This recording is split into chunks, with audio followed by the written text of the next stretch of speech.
morning in 2004, I got up and was considering, what's the next logical next step that I want to take in my musical evolution. And I started taking an inventory of all the skills and talents I'd acquired over the years, and out of all them, considered if I was doing this, 4, 5, 6 days a week, would I get burned out on it, or would it actually energize me, and would it be fun?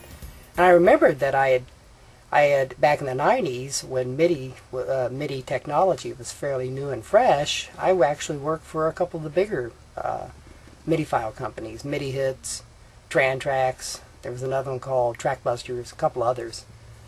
And I enjoyed that work, although I kind of evolved out of that into recording studio engineering.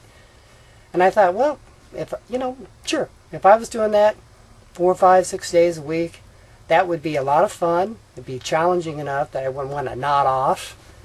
And that just naturally led me to the question, well, how could I do that? How can I provide that service for people?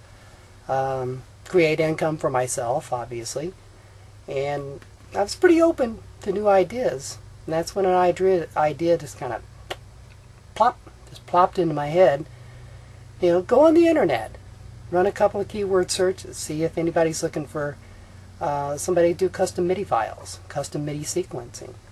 And I did. I typed in, I need somebody to do custom MIDI sequencing. And I found somebody through a forum and contacted the guy. And interestingly enough, he wanted 65 Warren Hill MIDI files made from 65 Warren Hill songs.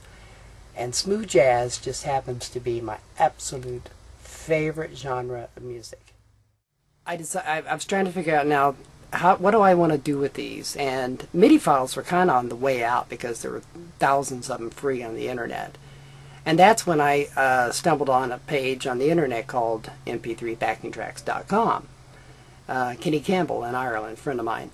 I contacted him, and at his suggestion, he said I could turn my MIDI files into audio files, convert them to better sounds than the cheesy MIDI file sounds, and he might be willing to sell them or try to sell them on his site. So that basically got me into the idea of selling MP3 backing tracks. And he never really had the time to invest in it, so I had 65 Warren Hill backing tracks.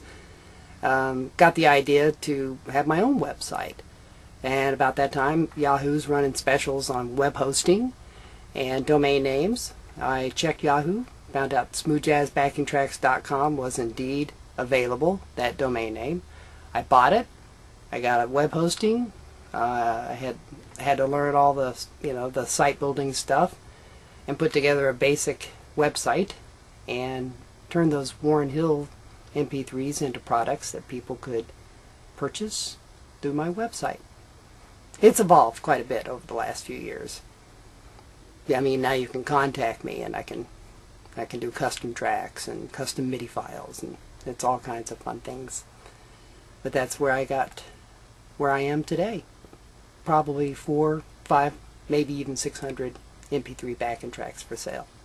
Check them out.